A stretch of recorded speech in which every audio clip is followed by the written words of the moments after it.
pledge. Pledge allegiance. To the flag of the United States of America and to the republic for which it stands, one nation, under God, indivisible, with liberty and justice for all.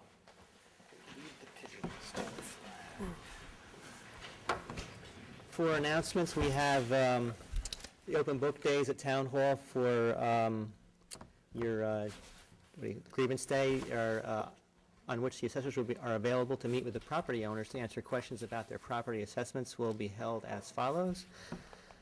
May 6th from 2 p.m. to 4 p.m. and 6 p.m. to 8 p.m. May 7th from 12 noon till 4 p.m. May 9th, 9 a.m. to 1 p.m. and May 11th, 9 to 1. Grievance day is on May 28th, and the time is yet to be determined.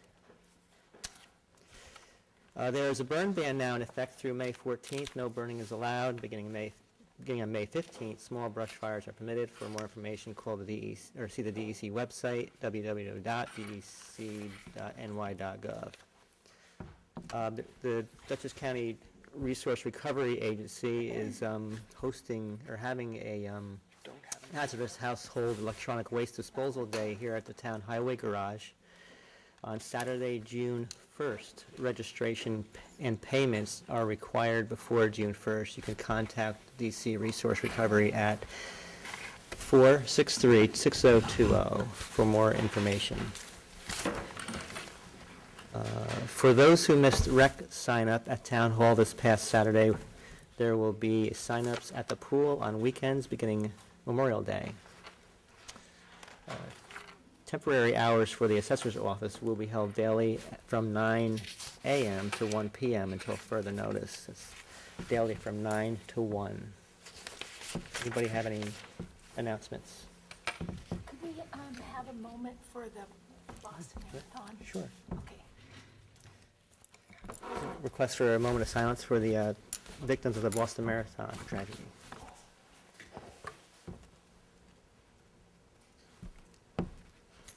Thank you very much. Thank you, Tom.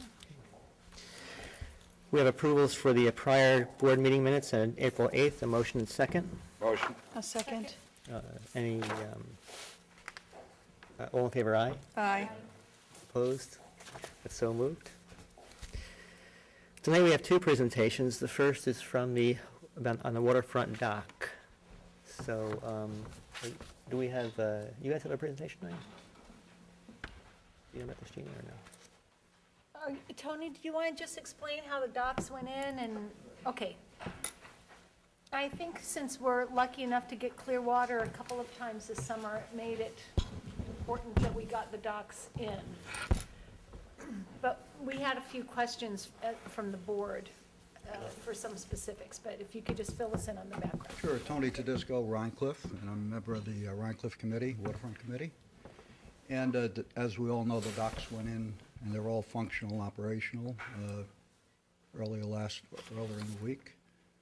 And I'm not too clear on specifically what you're asking at this time regarding the docks. I know there was an issue of insurance, which I think Elizabeth covered, and there was there was some open issues there, the height of the dock, but it was a little unclear. I can speak to that, yeah. I can speak to that after you.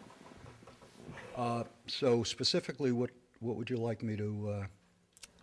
Well, let me ask you, I mean, it looks like somebody requested a presentation tonight on the waterfront dock, and apparently you guys weren't. Did you ask, who asked for the presentation period here? Was it something? We made a board, we had a board action. Patricia? This is more of a discussion item then, I think, Yes. right? Yeah, I Okay, believe so.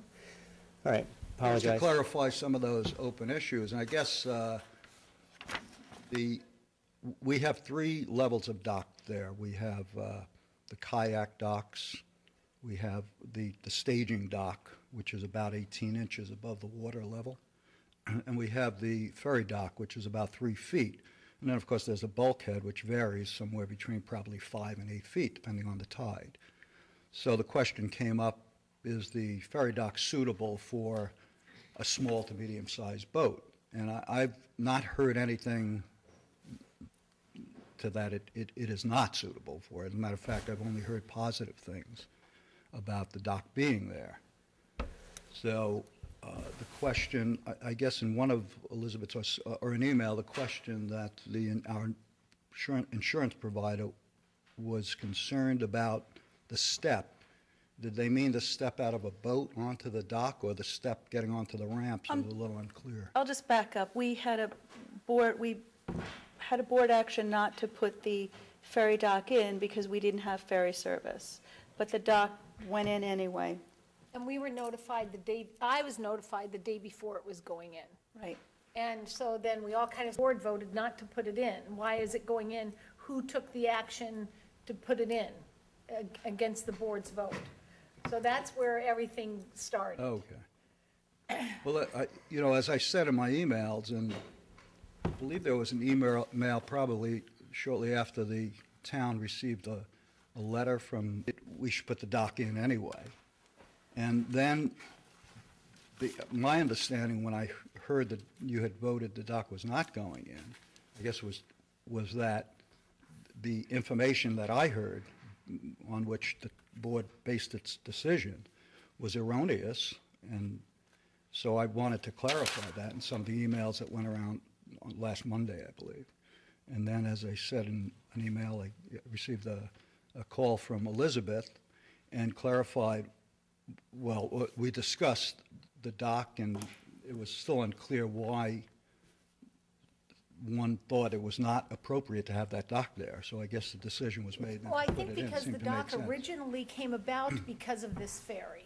Was that Correct. correct? We never had the dock before the proposed ferry. That's correct. So now that we had no ferry, we as a board, an entire board, didn't see that we needed to go through the expense of putting the dock in since we no longer had a ferry.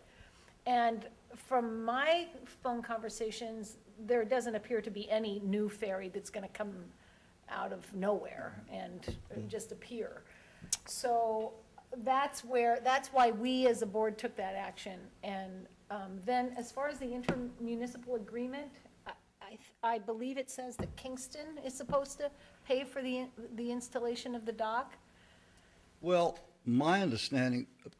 Maybe we could take one yeah. question at a time. The first question is, if there's no ferry, why do we need a dock and go through the expense of putting the dock? And then we can go to the Okay. intermunicipal agreement. Let's- Well, in answer to that, Gina, there was no additional expense in putting this dock in. And as I said in an email, we have a grant that's looking to put more docking facility in.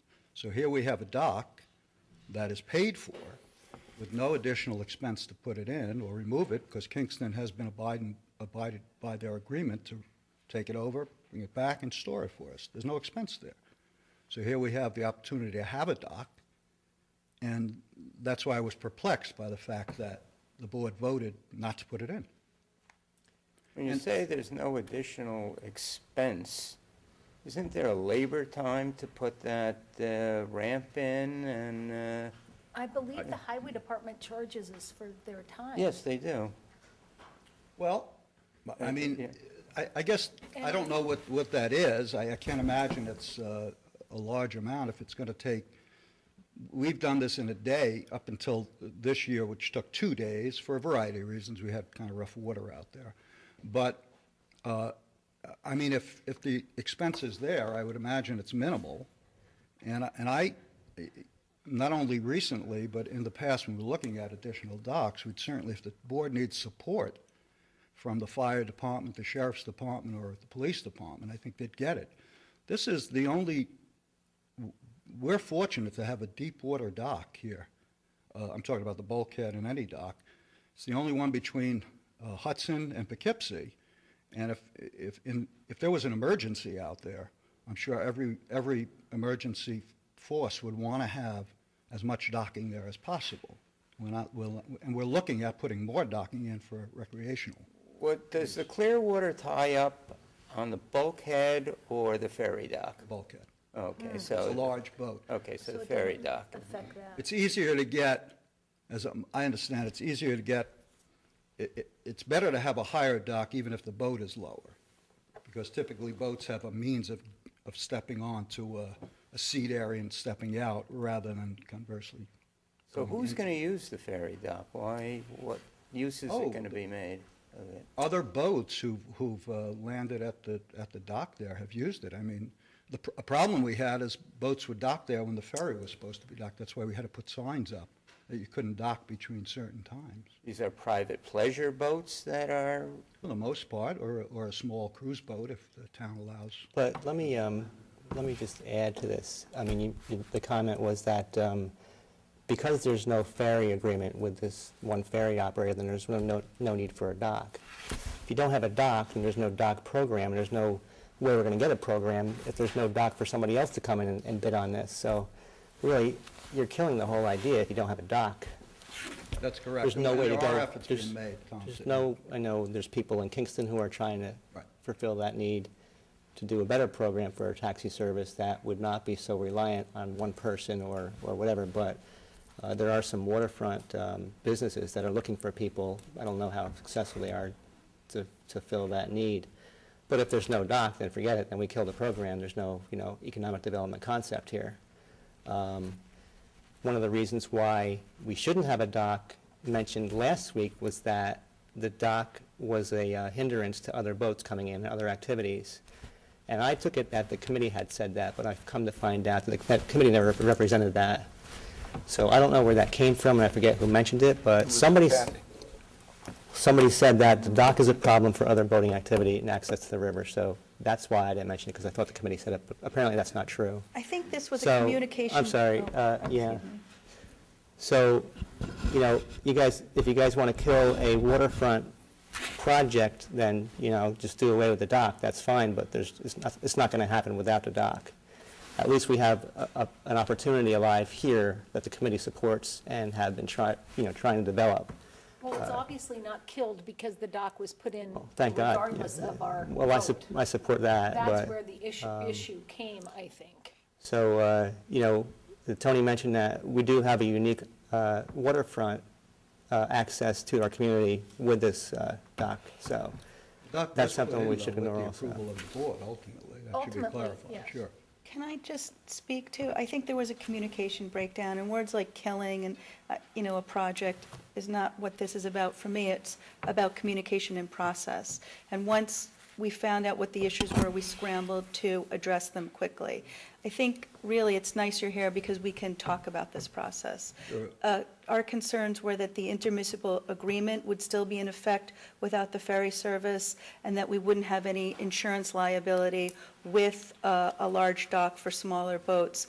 Our insurance carrier jumped in and sent us a barrage of information, and I trust you guys. I think I forwarded it to Gina. Did I forward it? I didn't have every committee member's email, so I forwarded where I could, but. They're going to follow up on that And they're figure sending out- an inspector. They're sending an inspector to look at it so that we could mitigate any exposure we may have for smaller pleasure crafts using a dock meant for a ferry. So that was one concern of the board, and the other was that the intermunicipal agreement would still be in effect even if the ferry service was suspended. Sure. Well, has anybody read the intermunicipal agreement recently? I have it here.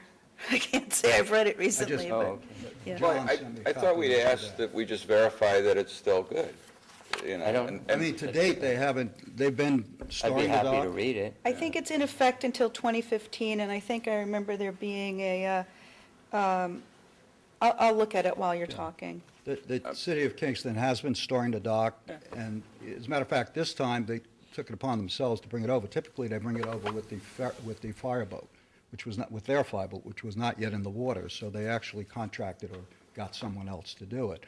But Elizabeth, you talked about communication, and that was what, to me, was perplexing, because, and I realized the meeting before the waterfront committee meeting, Gina, you had to leave early, and we discussed the dock after that. But there was some emails prior to that, and no one communicated with the committee about even the thought of not allowing the dock to go in. That's what was perplexing I to think me. that was before we heard that the ferry was going to be suspended.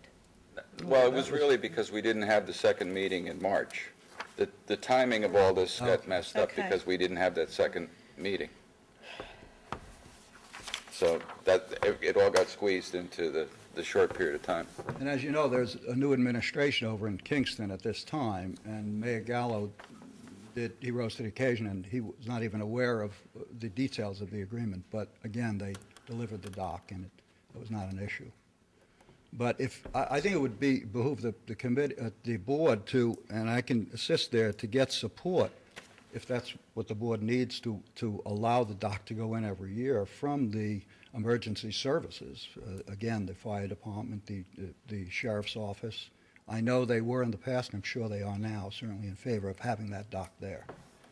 Or as many docks as you can. Again, if there was an issue out there, that's what we should have. We have a hospital within 2 miles. We have a fire department right up the hill.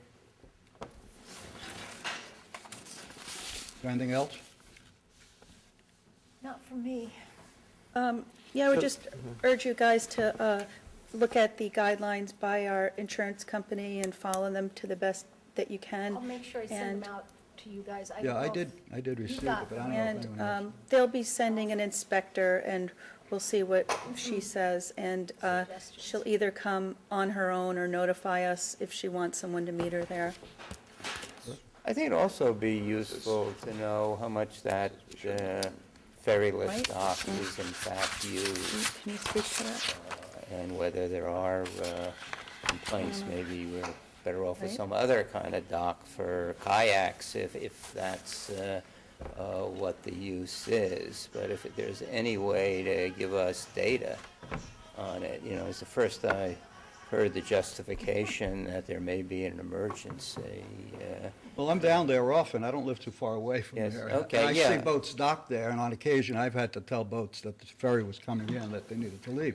But also, to your point, Joe, I've heard a couple of kayakers told me they appreciated that dock being there, because the staging dock cannot be used, for a boat to stay there if somebody went up the hill. But I've seen large boats at the kayak docks, and that's frustrating to kayakers, I'm sure.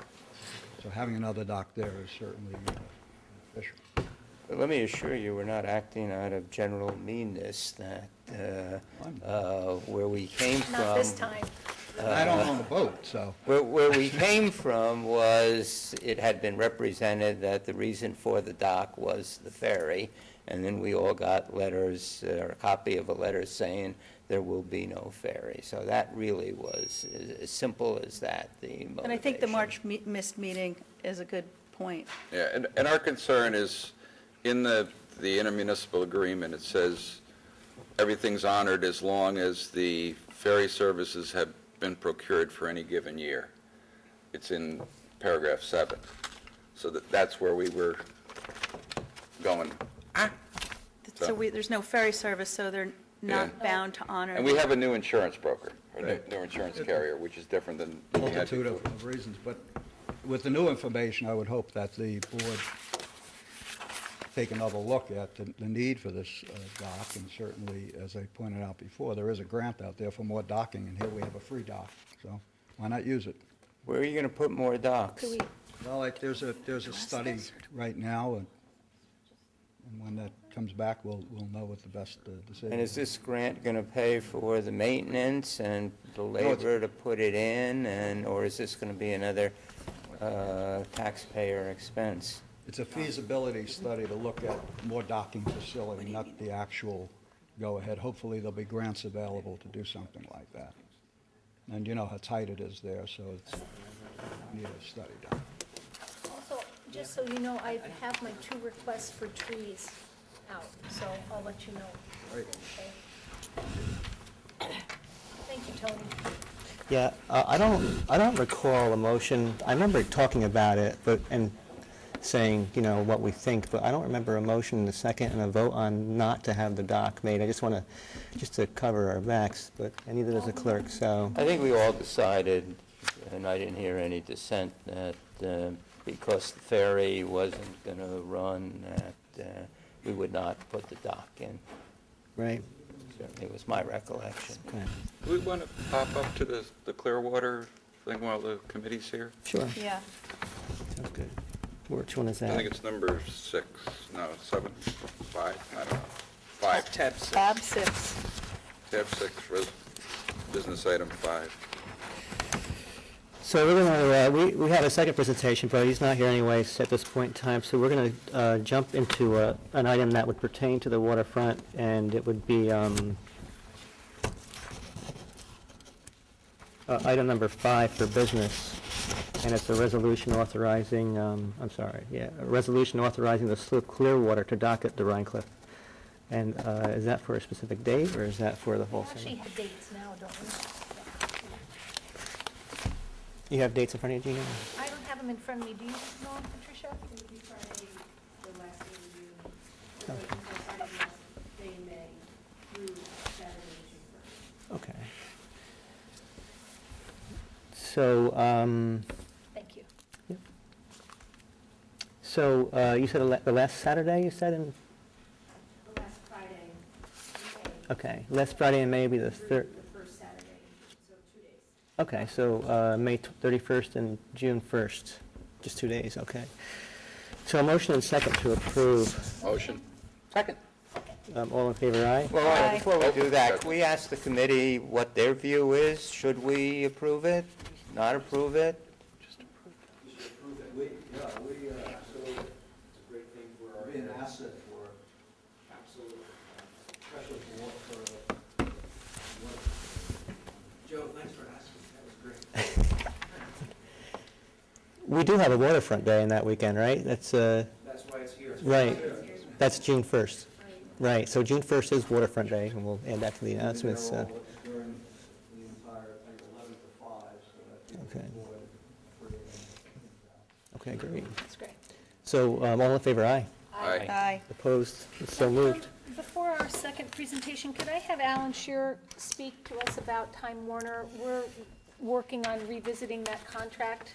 Yeah, I'm It up won't for take it. long. We Any- just missed it in the Sounds last good. meeting. Just, I got interested in the Time Warner, hi, Al, you're a resident, you're Al not Scher, here. Rhinebeck. Yeah, you're not here to represent Time Warner or anything, you're just, okay. I just had a series of transactions with Time Warner, and I got curious about what the agreement was between Time Warner and the town. So when we looked into it, we discovered that the current agreement was signed in 1992. And a few things have happened since then that I don't think the agreement foresaw, namely that Time Warner is now offering telephone service, and they're now offering internet service, none of which existed back then. And they're paying the town 5%, but I'm not sure of what. They paid the town something like $65,000 this year as a royalty, and it seems like $1.3 million, which is what that would be 5% of, is kind of light for what they're probably pulling out of the town. So I wanted to go back and look at the agreement, or at least find out what they think the agreement was. We sent them an email. I sent them an email. I called. They said, you have to send us an email. I sent an email, and it was like, went into the black hole. A couple of issues that I see, one of which that I had 2 phone lines with them, and I wanted to take one away and put it on Vonage. It's all voice over internet, and they wouldn't let me take the number. By the way, Frontier won't let you take your number either. Everybody else in the world, you can take your number anywhere. So there's something wrong with that, in my opinion. The other thing that Time Warner, It's negotiable. That is an item that I found to be negotiable. Is it really? So we should bring that into yeah, the I next mean, contract. the other problem, which was more of a pain, was when I first signed up for internet service with them, I wanted to go with Earthlink as the ISP, the internet service provider. I called them and upgraded the performance of my internet to the maximum, and they said, you can't stay with Earthlink, you have to go with Roadrunner, which is their in-house ISP. So I had to switch all my email addresses, blah, blah, blah. So, they're bundling, which in my opinion is illegal. And, it seems like we ought to put their feet to the fire in terms of They're what their also not contract. fiber optic, is that? No, there's no is that fiber correct? optic Yeah. in the town at all. They claim there is, but there isn't. I asked the repair guys come to my house all the time because I complain when the bandwidth goes down, and they're always there tuning things up, and I've talked to them I know they're all on a first-name basis with me. There's no fiber in the town, even though the salespeople tell you there is. So we're kind of on that. Are you, Alan and I. oh, good. Keep in mind, there's a lot of, Time Warner doesn't reach everybody also, and one of my concerns is that there's no service at Ferncliff Nursing Home. There's 300 people out there. And I just verified that again, that it's still not there, and I tried to deal with that a couple of years ago, and they said it wasn't, it was too expensive to get it there. So anyways, as part of this, you got 300 people there that need it. Yes, I For a number of mean, reasons. I agree, yeah, there's a lot of problems, most of which wasn't anticipated in '92. So it seems like a new agreement would be in order. The other thing is it's not an exclusive agreement. We could go get other people to come in too. Are you taking this on as a project for us? I'm willing to do that. I'm an engineer, electrical engineer. In fact, I was around when the internet was invented at MIT, and or at least people at MIT think they invented it, but that's okay. And my two older daughters are both lawyers, so I have a legal staff. Thank you, Alan. You're welcome. All right, so we'll Is keep that you a free posted. legal staff? Has been so far. One other question. Do you know of any other towns around here that have renegotiated with Time Warner? No, I haven't done any research because I wanted to see the agreement first. Because you obviously realize it's a huge project. Yeah. And Time Warner is not the easiest company to deal with. That I already knew. All right. Thank you. Thank you. So we're going to put our second presentation back. Still not here. It's from our CEO. We can move Yeah, I on think he's coming a little bit later. later. Okay. We can move on to liaison reports.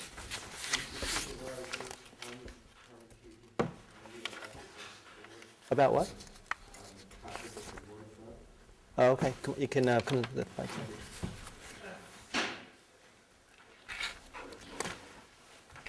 I'm Herman Tejan, resident of the town of Rhinebeck. I was a former member of this board, and I have been associated with the waterfront for about 15 or 20 years.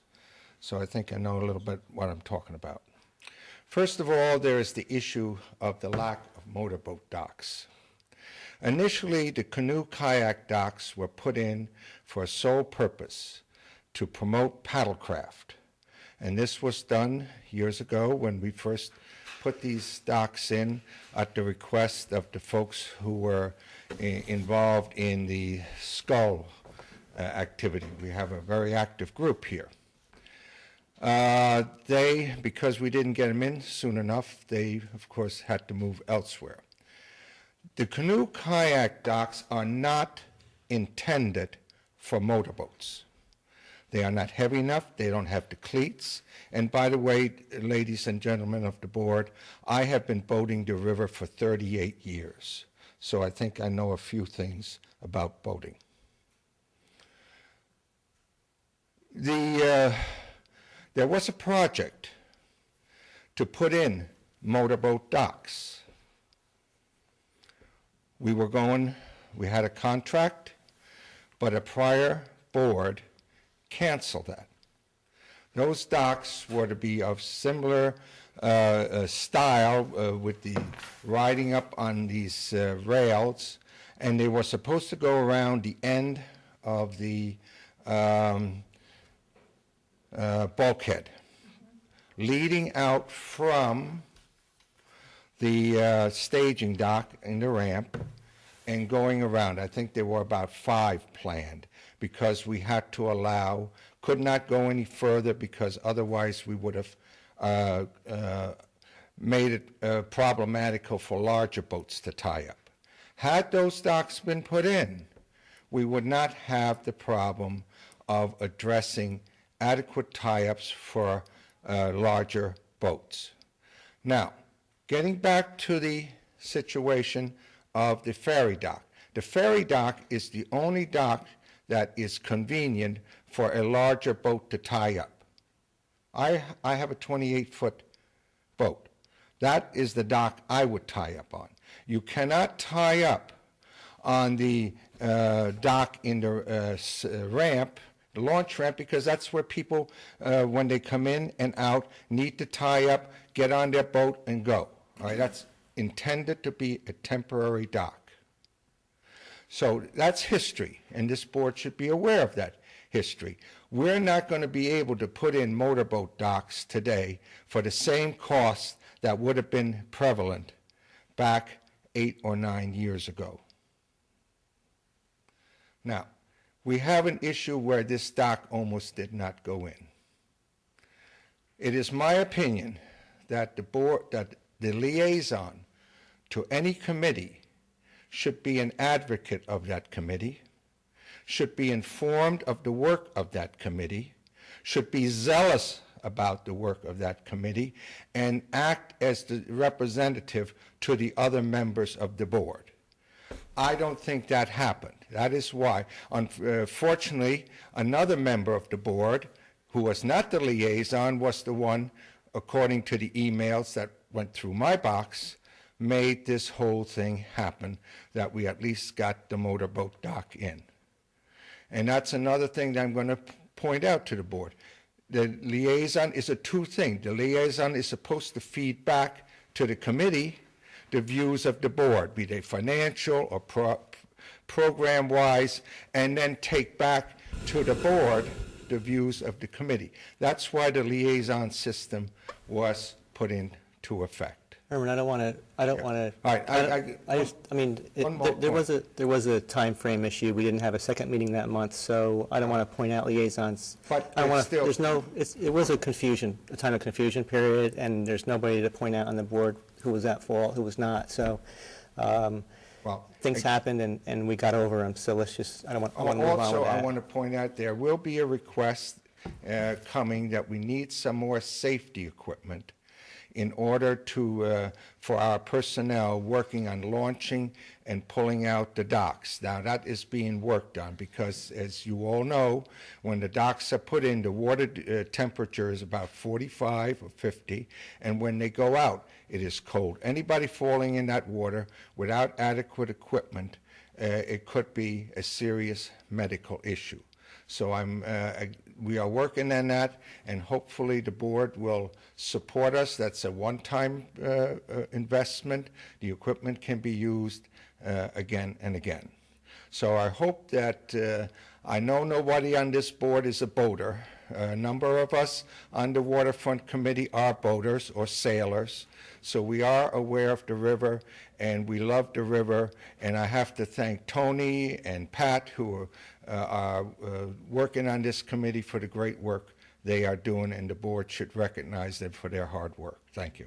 Just let me, I like to see committee chairs come to meetings too, and to present, I do it with the cemetery committee. Whatever I have is to come up to address the board. It kind of helps us out. We have a lot on our plate too, and you guys do, but it certainly is the way I like to see things done when the committee comes up to the town board and say what they want, and then we can question and so on, rather than go off of what somebody hears and so on. So, Tony. Just for the clarification, Herman brought out that there was some issue with some of the equipment there, and I'm glad you did, thank you. Bobby Fitzpatrick will talk to you, and we will talk to you about what's needed there, because some of the equipment that's there, some of the cabling that's used to lift probably a 2,000-pound piece of equipment was precariously over the heads of 2 or 3 of these folks, and it really needs to be replaced. So it's not a great expense, and that's to put all the docks in, not the ferry dock. It was for the others. So just so you're aware, just to elaborate on that a little bit. We did also, you guys might not be aware, we did approve to buy a new, what's that little cart thing called? Ramp, Dolly? no, to tow the ramps, for the highway Trailer. department. Flat the trailer, thank you. The thing, Yeah, the wheels. that thing. Oh, that's good. Yeah, we did consider that the use at the ferry installation would be a reason that we would go ahead and approve what was an unapproved and unbudgeted expense. So it's not like we don't Not for use think of you for the guys. ferry dock, for the other dock. Yeah, for the other Yeah, docks. okay.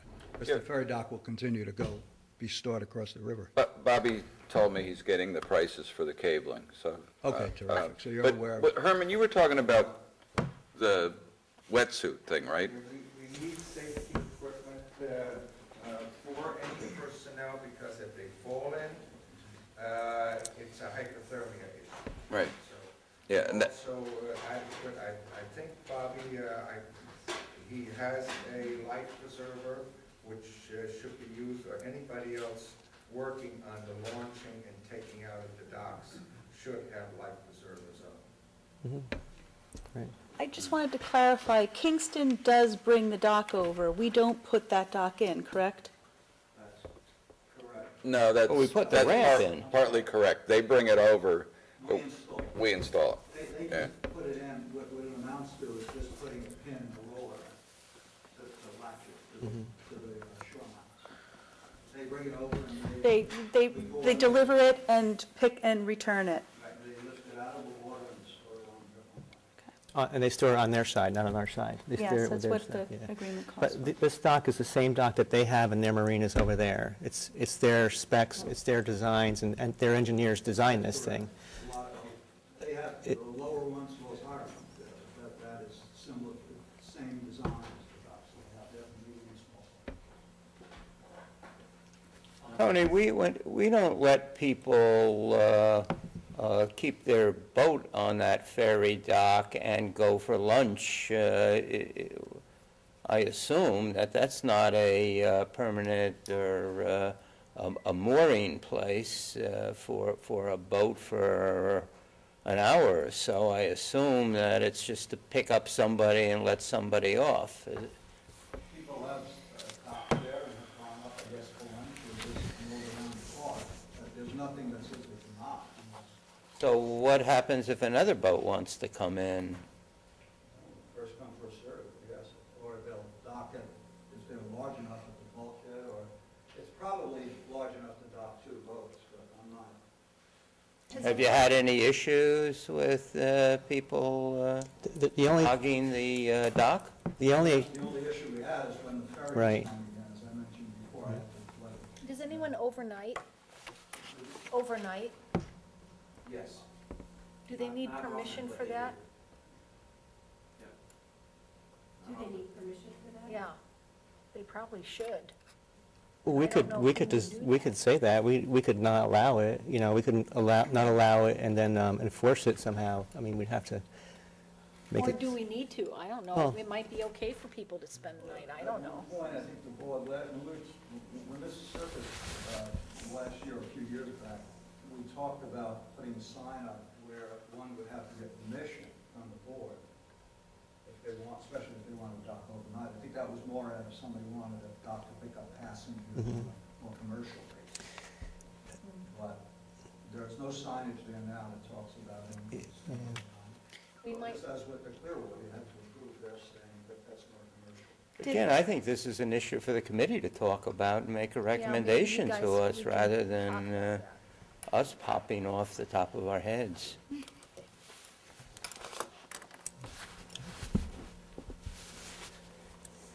I'm Bill Weechin, Rhinebeck resident, and been on a committee for, I guess, over 6 years or so. I am a boater, not a boater as opposed to Hermitagian, a sail boater. I come in there with 5 tons of ballast and 6-foot draft. I use the dock, the larger dock. You may want to designate it because it was intended as a ferry dock, but it's not like a dock like the Staten Island ferry boat with ramps and whatever. It's a dock, and it's very appropriate for larger vessels to use it, as opposed to the dinghy dock. It saves wear and tear on the dinghy dock because some people have used that and pulled out the cleats. So it is an asset to the waterfront there. And we want, may, I guess from henceforth, be designated as the ferry dock.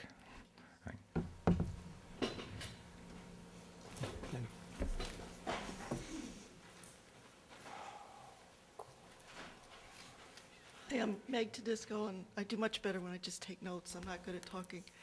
And I'm not a member of the Waterfront Committee.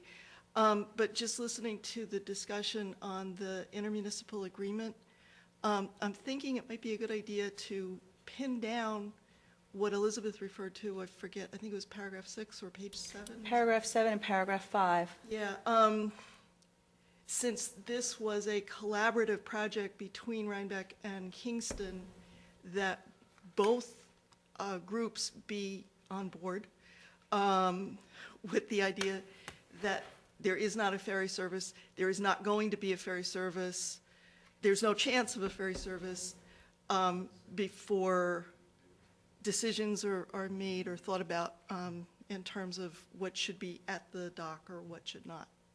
So. You know, to Tom's point, you know, whether or not there is a ferry service, it does have to be addressed in the IMA, but it's a link to the two towns, and that's a good thing. I'm more concerned with the crossings and dottings of the, you know, to protect us. Yeah, I mean, I was thinking we wouldn't want to be in a position, Rhinebeck wouldn't want to be in a position of scuttling something that Kingston might have in process that we didn't know about. Right.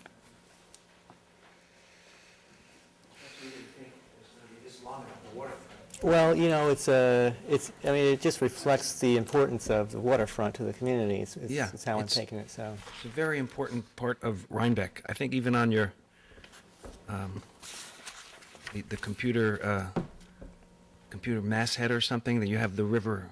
I don't know if it's actually the river, it's probably a stock photograph somewhere. But anyway, this is an interesting thing that I think you should know about. I'm down there all the time. I watch it. It's really enjoyed by so many people. I'm not a boater. I love whatever we can do to make it more user-friendly to a certain extent. There is a tug school in Kingston, and they train right there in Rhinecliff with big barges, how to land this dock, land this barge using our dock. I mean, you talk about insurance. I mean, I'd like to know, are we covered for something like that? I mean, I see it all the time. I mean, we've discussed it briefly. I mean, but it's not up to us to say, should we let them do it? I mean, I like it. I mean, it's fine, but it's wear and tear on our dock. They tie up on our bulkhead? Yeah, they tie up. They train. They go off. They come back. They go off. They come back.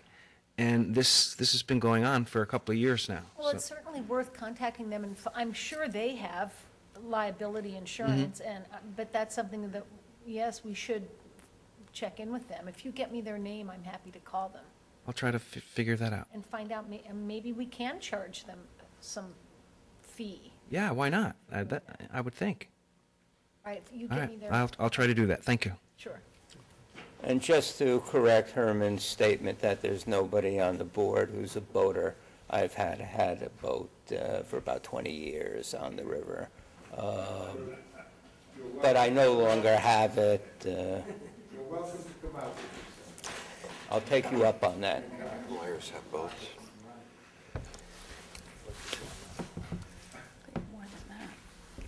Quick comment, Dodd Crane, village resident. I was either on the board or just prior to on the board, there was a significant discussion about the development of the waterfront. I would recommend that the board go back and look at the meeting minutes, which led to the rejection of certain portions of the dock development. At that time, there were, as I recall, significant concerns on the part of particularly Rhinecliff residents about the volume, size, and noise related to how many boats might be appearing at the dock, depending on how much it was expanded. So there were some legitimate public reasons why that plan was rejected. And as the waterfront committee proceeds with its thinking, I think everybody should review that history and see if that still stands or not. And you as a board can form your opinions based on that previous examination of the issue. Okay. All right, appreciate your comments. We're going to move on with the agenda, but thanks for your comments. We'll continue this. Still have a little bit of time before the second. We're going to move on to business items. Thank you, Alan. Item 1 is a resolution for approving the Master Treasury Services Management Agreement with M&T Bank. Motion. Second. Look, just to discuss it, I think the agreement, frankly, is outrageous. They are asking us to confirm that there's been no violation in the past, that there's going to be no violation in the future. Indemnities only run one way. We have to hold them harmless from everything. It is, I think, a terrible agreement that we've been presented with. The question is, what do we do about it? We could sign it and shut up and pray that we never have a problem. We could ignore it and see if they follow up on it, and at that point try to get out some of the more egregious things, or we could raise the issue with them. Is there a deadline for this? No, they just said it's a replacement, can we sign it? One approach is, let's not do anything and see if they raise it. And at that point, say that we don't want to say that they have never violated the agreement. Who knows if they violated the agreement? We haven't made any kind of inquiry. So at least at this point, I think we ought to ignore it and let's see if they raise the issue and then discuss it with them. Yeah, we'll just hold it over? Yeah. Sure, okay. Is there any problem with not approving it that we know of? They'll raise it. They're Okay. not going to cut you off without saying anything. All right. All right, so we're not going to make a motion on this unless there's an objection to it? Okay. Item 2 is a resolution approving the abstract 4B vouchers V362 through V418 for $75,906.30. Motion. Second. Any discussion? All in favor, aye. Aye. Opposed? So moved. Item 3 is a resolution approving the preliminary capital project for 2013 abstract for $4,881.03. Motion.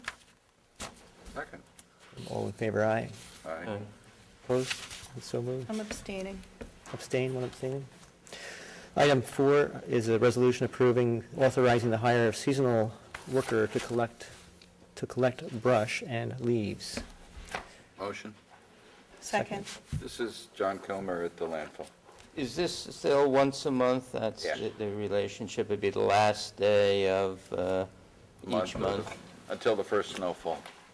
And I guess, to me, this brings up the beaver topic. Are we doing it? We can't go through that road right now. We're going to have to have the drop-off across from the maintenance building and then move it.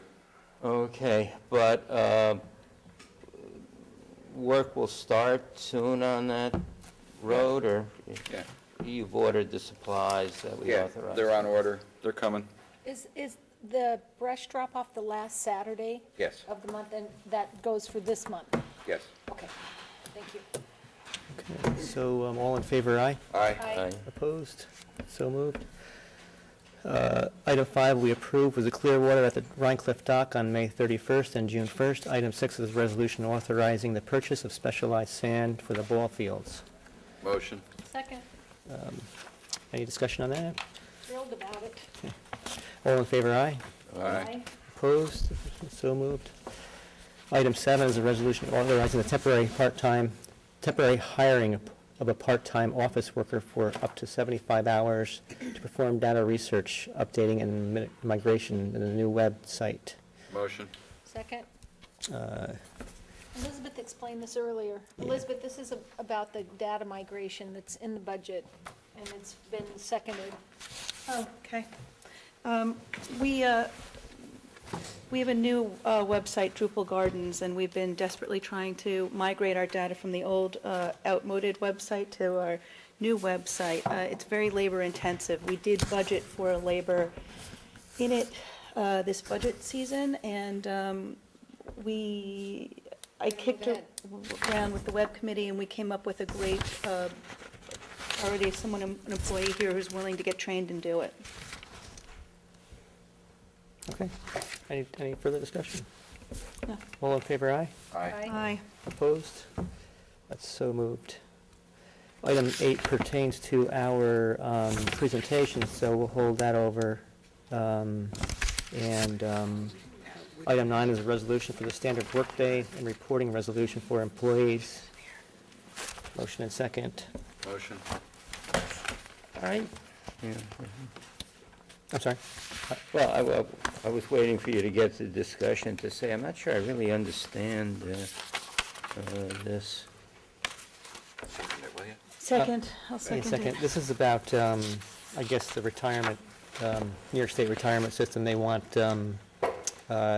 it's to fulfill their requirements from Shelley to get hours on employees. For their pension. This Right. corrected the mistake that we had in the original one. Yes, this is just Yeah. per the state and the mechanism for which we report No, people's I pensions. understand it. Well, I was explaining But it there was a mistake in the other.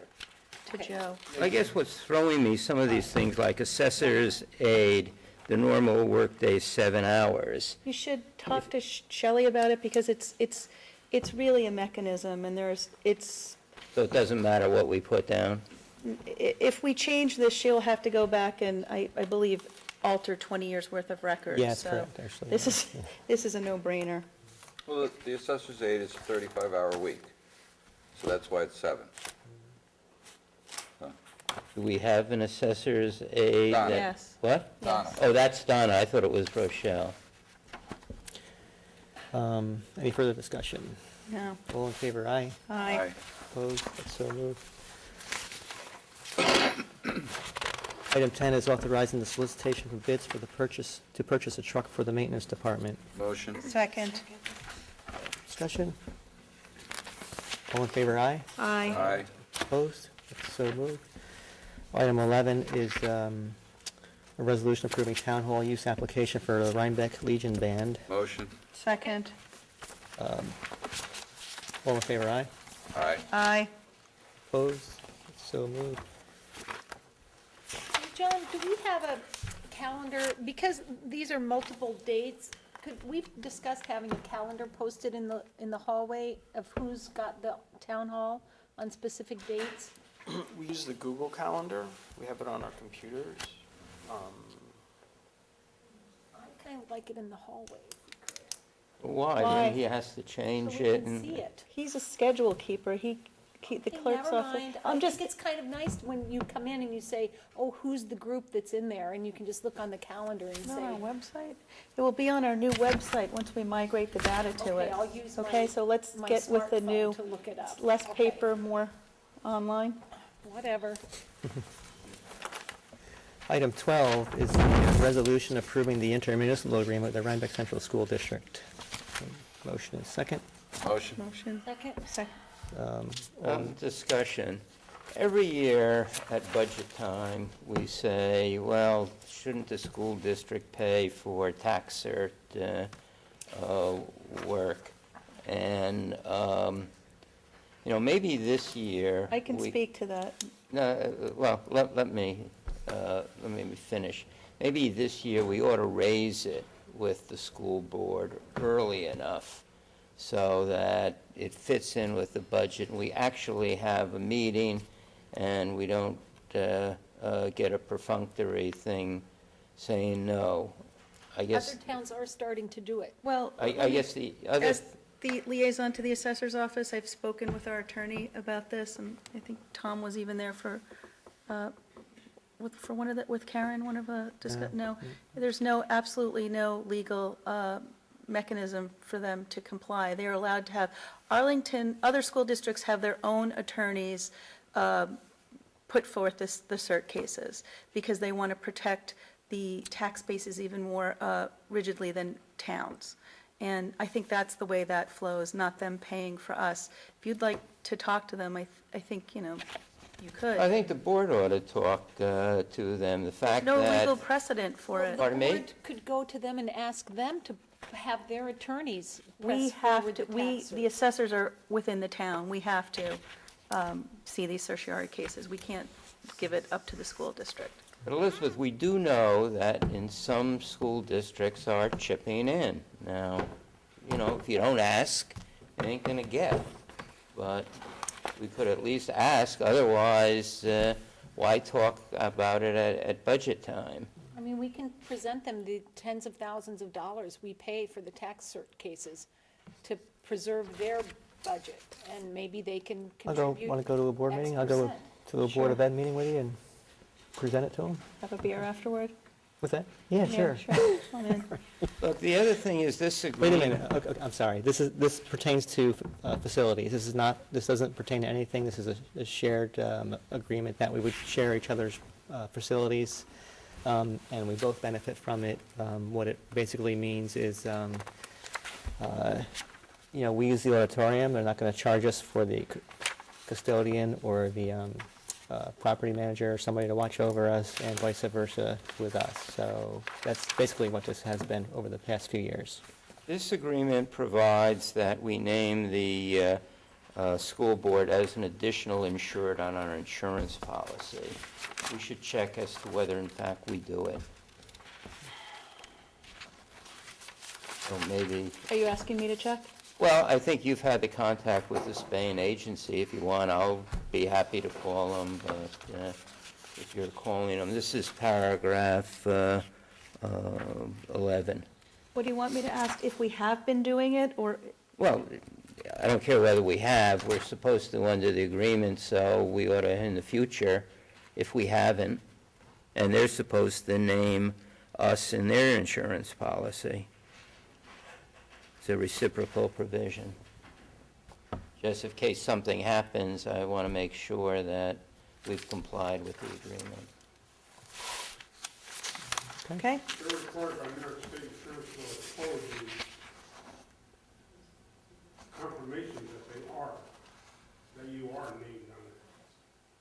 And do we have to provide that to them, the same? Absolutely. New York Could State he speak insurance law, come to the Regulation 64 microphone? stipulates that they have to provide notification that you are named and you are named.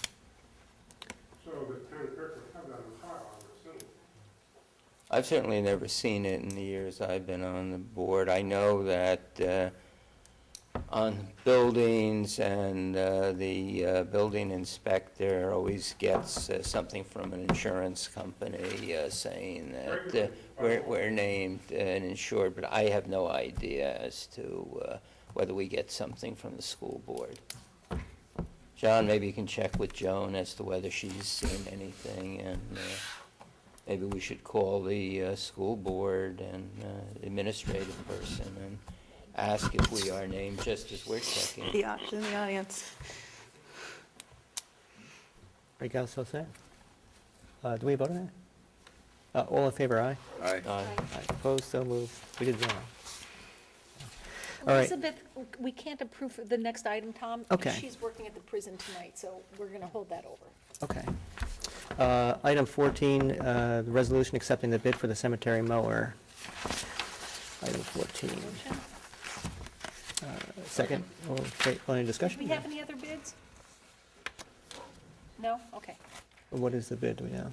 301. Good. Okay, any discussion on that? All in favor, aye? Aye. Opposed? It's so moved. We're going to go backwards. We have, Missing one piece of business. yeah, we're going to have we also are missing a piece of discussion, or presentation, so we'll do that first. Okay, guys? So, Christian, you set? Where are you? Oh, yeah, okay. So, we are going to follow up at this point, our ZEO presentation of changes needed to implement the Green Building Code process from Christian Fekete. And in the process, we will follow up with item 8 from business. So, Christian. Yeah, I did some work on the, what is needed to actually implement this new green standards.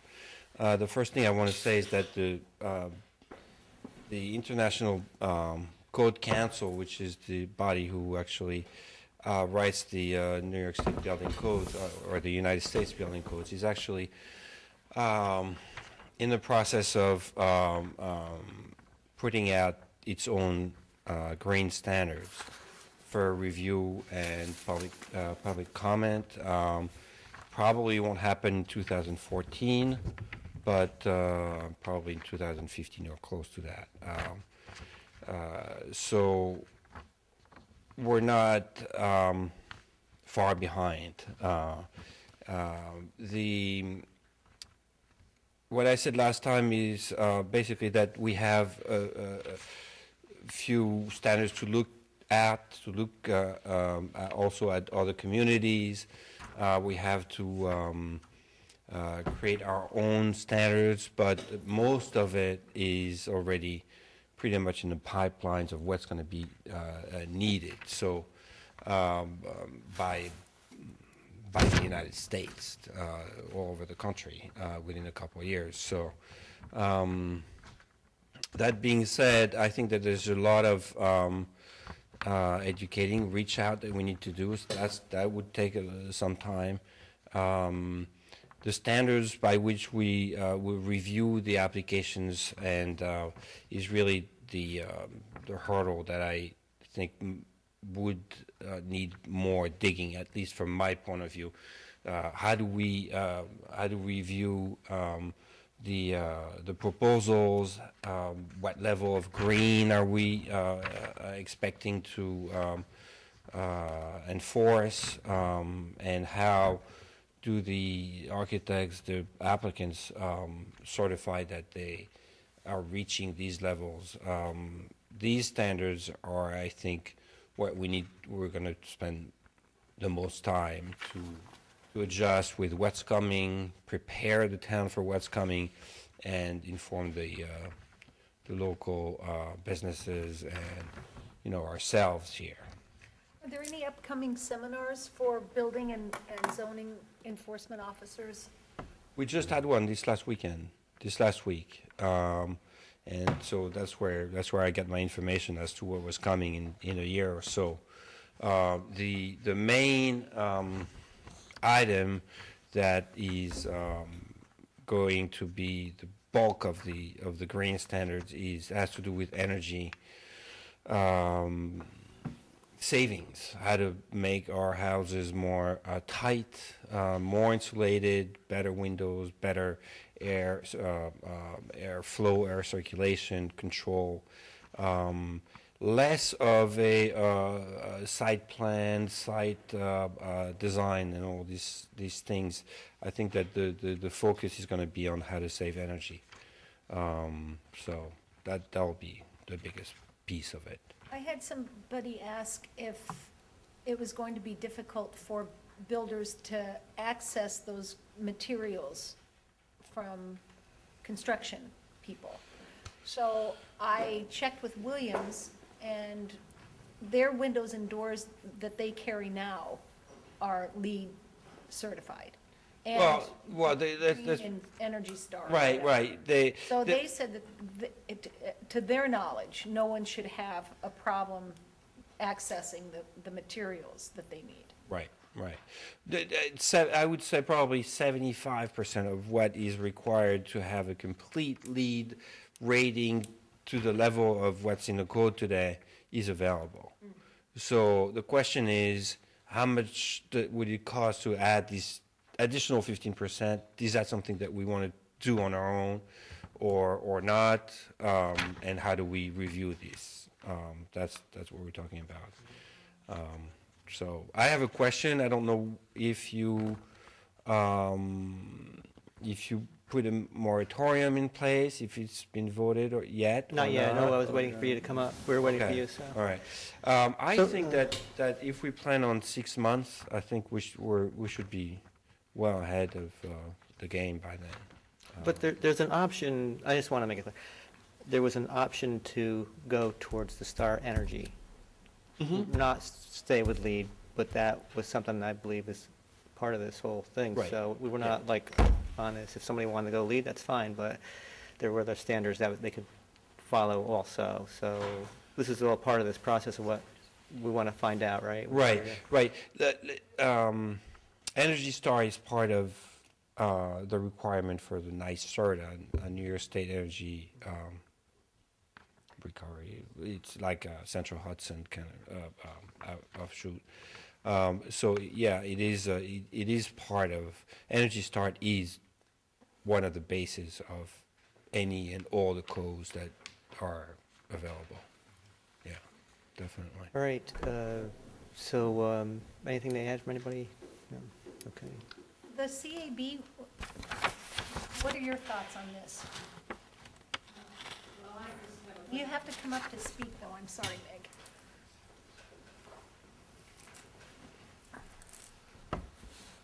Meg Crawford, I'm a member of the CAB, and I have a question for Christian. You said 75% of it is easily accessible, and it all deals with energy. What about water efficiency?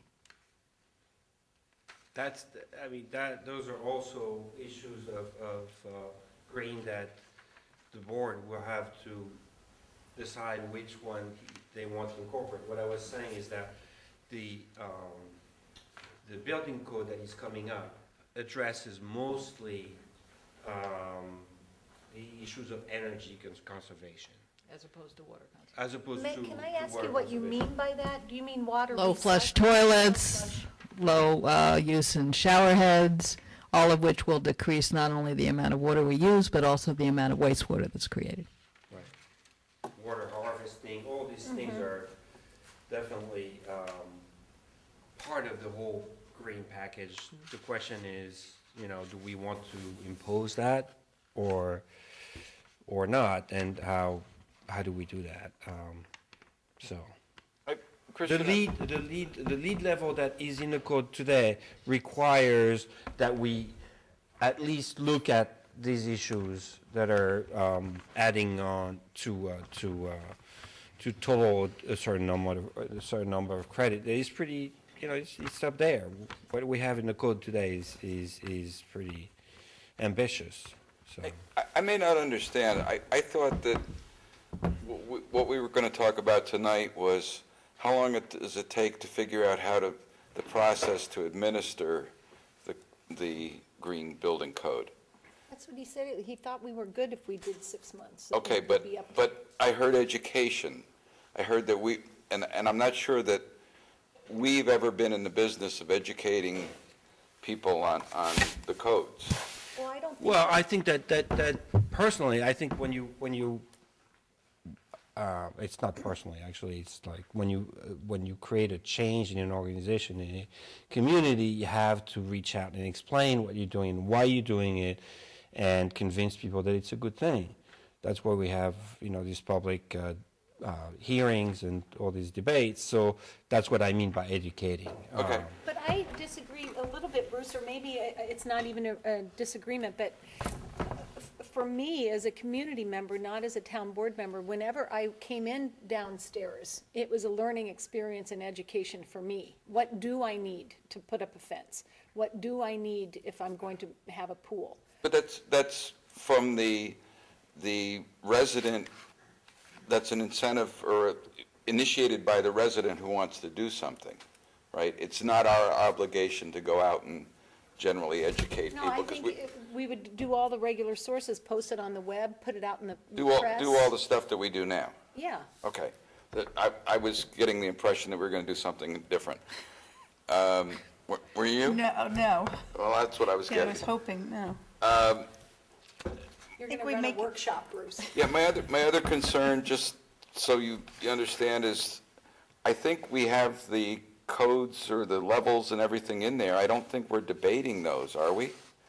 I don't think we're changing that. I think we were saying back to the original problem of how do we administer the code that we've already adopted? We can't really administer it the way it's written right now, because of the certification requirements that are part of the code today.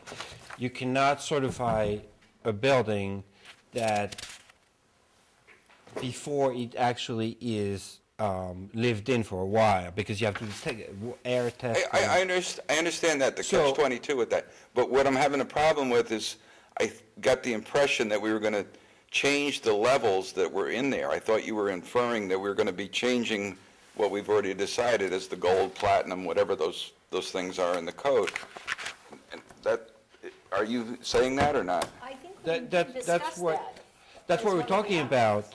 That's what we're talking about. Yeah. Okay, that's where I think we're off track. I think what we're here for is to figure out the process that we need to do to enforce the code that we have. I think that's what our original mission was here. I don't think we were debating the green building code that we adopted 3.25 years ago. Well, there's no way that I can, right now, give a building permit, to anybody who comes with a set of drawings today. I can't do that. Because of the CO thing and that kind of stuff. Yeah. But that's procedural. That's not the content of the green building code. Yes, it is. How is that? Well, because there's some processes in that LEED certification pathway that are required. But I thought the point of this was that we were supposed to be able to determine that the engineering going into the structure should be suitable to meet this level, or this level. And that was the real key to this. It's the checklist that they have to go through, and Right. then they live in the house, and then they can apply to have it We LEED can certified after they certainly live in it. sit down and go over it so that you can see what the extent of the requirements are. I don't know that it's really the time to do that now, because there's education that needs to take place, actually, as to what's in the code means to everybody. So that's my point of view. So, I thought the problem was the implementation of the zoning that we adopted 3 years ago, not so much changing the zoning that we already had put in place back then. Right. But I think I heard you say that there's a consideration to change the zoning. Well, talking to, obviously there's, what I understand is that we're not everybody on the same page. We don't understand exactly what's involved with this. Everybody is not on the same page, and I think that's a problem, because for us to say, you can't get a building permit because you're not LEED certified is... You won't know you're LEED certified until after you got a CO anyways. I can't give them a CO, I can't, Well, the LEED the way it's written in the code requires certain things that if you want to enforce it, you have to be aware of what you want to enforce. I don't think you are. Is it a question of I think changing it's the going to be very terminology? expensive, and Yeah, from certified it's to possible that you're going to end That's up with lawsuits. That's all I'm saying. I just want to raise your attention on that point. If you want to enforce it, I'll enforce it for you. I mean, that's what I do. But I think you have to be aware of what's coming up. That's all. Bruce, would you make that point, please? Christian, I think all we really asked for was, how do we change it from LEED certified to LEED certifiable? What process do we need to do that? And then we could move ahead. Because then your process would work. Well, we have to look at what It's we have certifiable to rather pick- than certified. We have to pick all the points of the LEED certification. There's LEED certification. It's very involved. The way it's in the code, it's extremely involved. There's like 3 different codes that are possible to use. So how do we enforce? How do we review that a builder who comes with a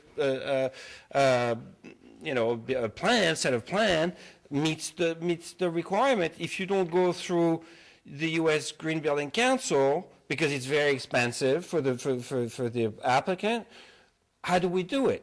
That we need to talk about this. I mean, it's very concrete. I mean, how do we, so how long is that going to take to look at it and find an alternative if we decide to write down our own code and create our own standards and all this stuff? I think it's going to take 6 months. So are we talking about redesigning the code or not? We have to look at it really, really clearly and decide, I'm not sure we really know enough about it to make an intelligent decision. I think some board member has to take this project on to work with Christian, Ed, Michael Trimble, because otherwise it's just never going to get done. And so there has to be a board member who is working on this project. One proposition, and I don't know, Michael Trimble is here, would this be appropriate to bring forward within our zoning review group and work it out there? It would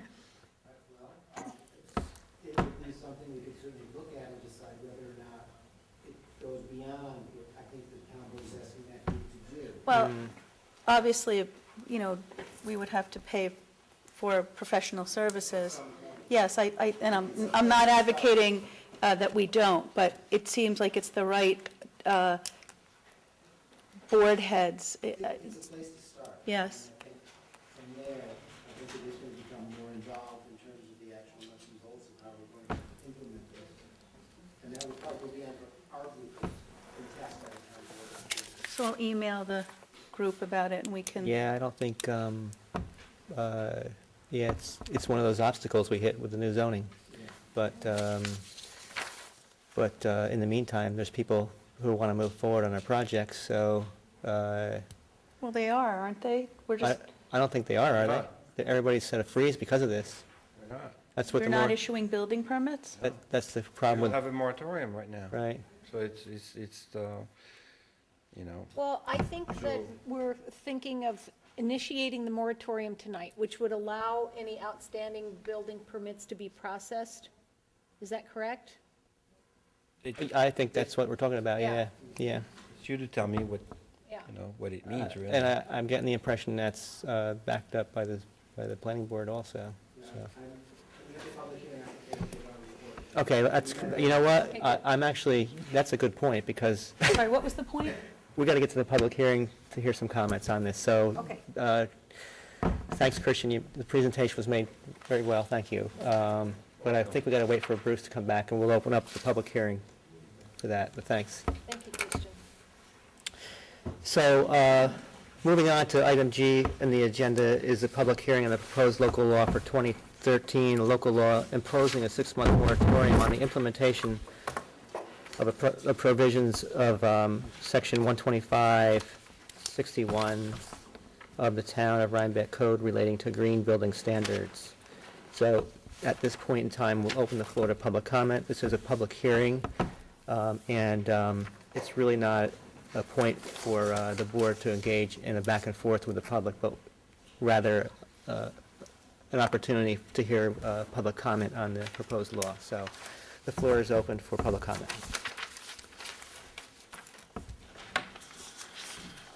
Michael Trimble, I'm with the Planning Board. We had a special meeting tonight at 6:30 at the request of the town board to give you a recommendation on whether or not we felt this moratorium should be approved by the town board.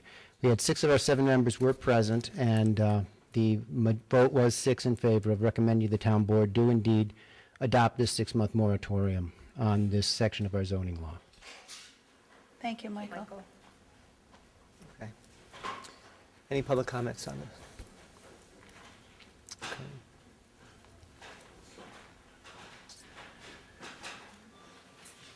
Okay. I hear some seats moving.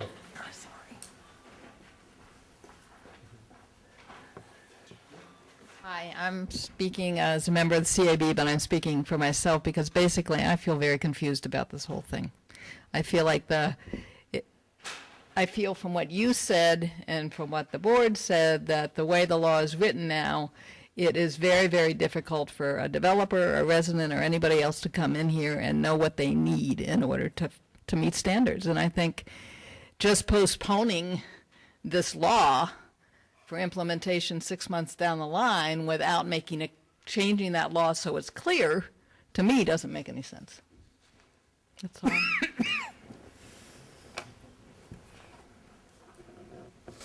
All right, any further comments? Okay. So a motion and second to close the public hearing. Motion? Second. All in favor, aye? Aye. Opposed? Okay, that's so moved. We'll move on to item 8 for business items, and that is a resolution to adopt a local law imposing a 6-month moratorium on the implementation of the provisions of Section 125-61 of the Town of Rhinebeck Code relating to the green building standards. Motion and second. Motion. Any discussion? Just, I think Meg is right. The situation is very confused, and I'm hearing different things.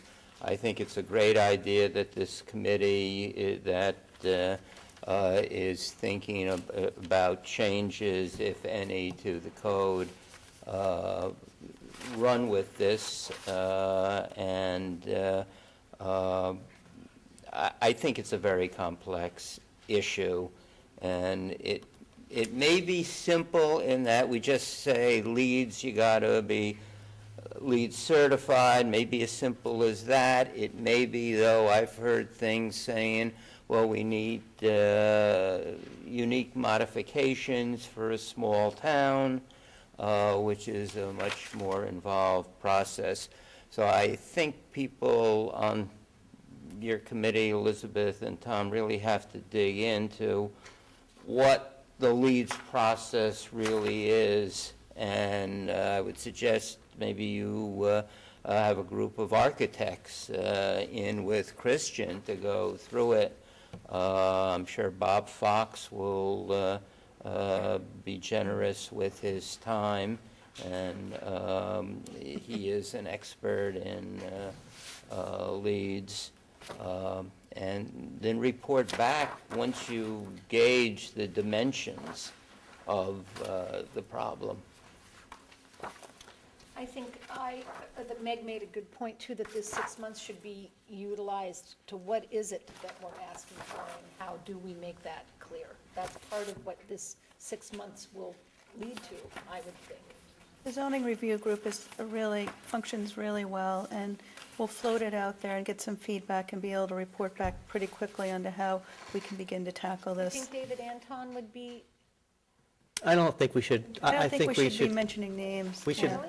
Yeah, let's, he's a member of the CAB, that's why I thought. well, let's, what I want to do is have the zoning review group specifically, With Christian, you probably need to join us. to include, especially our land use attorney, to give us some guidance on where to go with this, because it is Yes. confusing. So, I agree. because of that, I want to wait for feedback from him and get some guidance from, We'll get it on our Chairman next and so on, so- agenda and set a meeting. the 6-month, the 6-month timeframe is not to say that we can't cut that off sooner, whether it's 3 months or whatever. So it doesn't mean it's going to be going on for 6 months. We want to give it enough time so that we don't have to keep redoing a new moratorium every whatever. So anyways, that's where I stand on any other comments. So if there's no other comments, we have a motion and second to approve. Do you want a roll call? So, all right, all in favor, aye. Aye. Aye. Opposed? So it's so moved. So motion is approved. And